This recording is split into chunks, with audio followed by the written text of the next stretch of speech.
Hello everybody, this is going to be the first video in a new series that I want to start.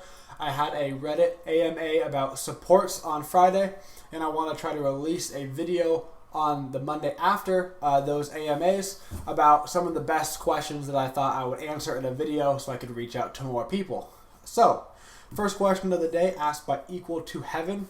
What can we do to improve our farm that isn't just bitching about lack of GP5 items?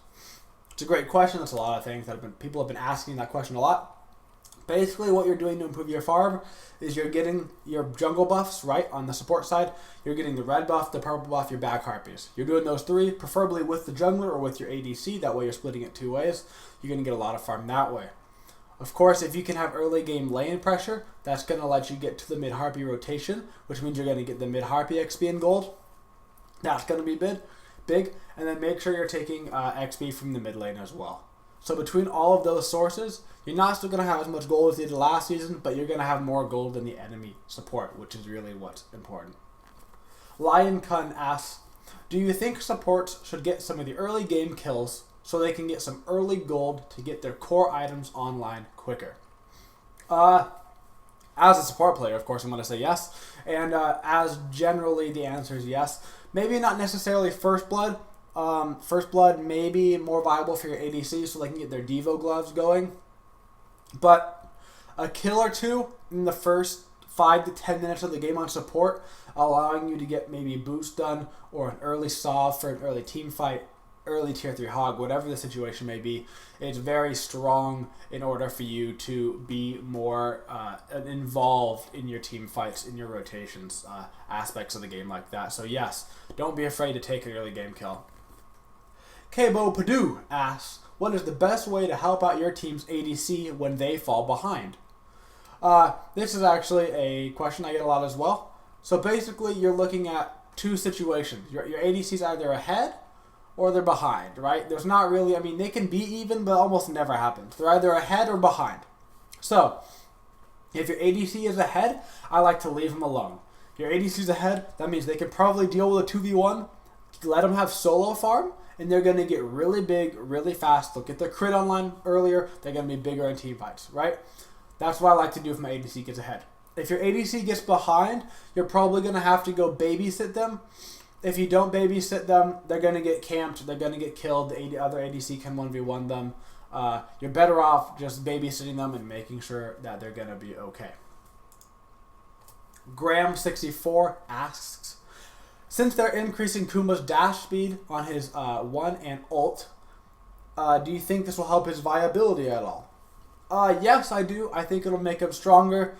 I don't know if he's going to be back into the scene. I think he'll definitely be more viable, maybe see him in ranked more often.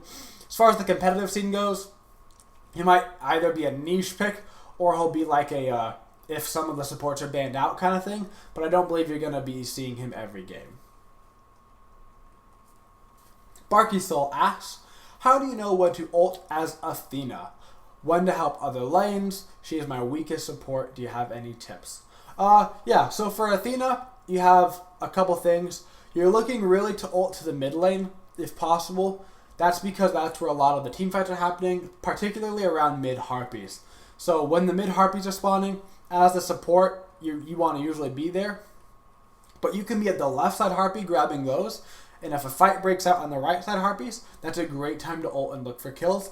Also, another great thing to do is instead of rotating from mid harpies, look for a kill on left lane with their ADC because their support is rotated out. Grab a kill on their ADC and then ultimate over to the mid lane so you're still in the team fight. Both of those are great opportunities. Never ultimate over to the solo lane while the Gold Fury is up. If you go all the way over to the solo lane, they're just going to nab the Gold Fury easy peasy, no problem. X Smarter asks, my question is about Bacchus and his mana problems. I know you said that Mark is better than Watchers, but would the MP5 be better for Bacchus so he can drink more?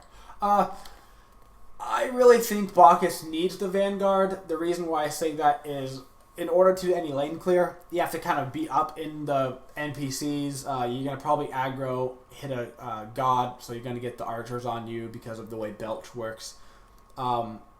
If you go really aggressive, you're going to have to use your belly flop, stuff like that. You're going to put yourself in a lot of dangerous positions early game with Bacchus. The easiest thing that I find to do is go Mark of the Vanguard into Shoes of the Magi, which is going to give you the 250 mana.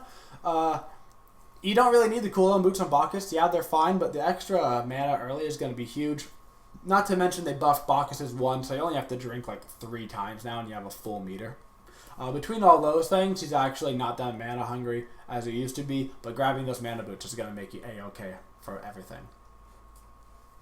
Drakthir, as a follow-up question there, Drakthir asks, which boots do you favor on the following, which boots do you favor on each Guardian? Like, what characters would you want to see CDR boots on? Basically, a lot of characters right now are pretty much getting the CDR boots in the support role. If you're not going to get CDR boots, you're probably looking at Wingblade, and that's more less of what character you're on and more of do they have a Poseidon, Zhongqi, Xibelongte, whatever, Ymir, like do they have a giant slow composition? If they do have like maybe 3 characters with slows, you're probably going to want to think about getting Wingblade, or if they have a massive slow, Poseidon Whirlpool makes it really hard for like supports like Sylvanas because you can't get out to do anything.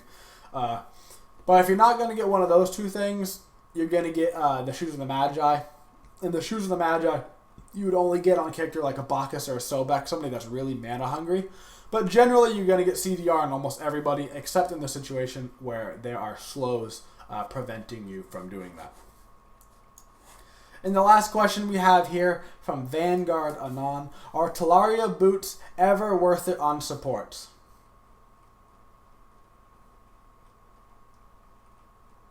Are they? They're not.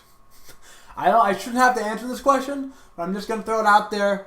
See this giant X, and then see this one, and then this one, and that one, and this one, and that one, and then this, and then this, and then no. Never, ever, ever, ever, ever get Talaria boots. Don't do it. Get CDR boots. Get the tank boots. Get anything. Get Warrior Tabi. I don't care. Not Talaria boots. Alright?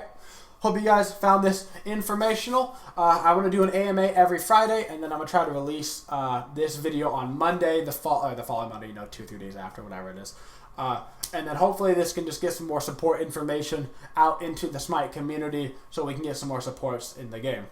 Thank you guys. I hope you enjoyed the video. If you did, please subscribe to me on YouTube. And of course, you can always find me on twitch.tv/Runzelman. And as always, have a twitching day, y'all.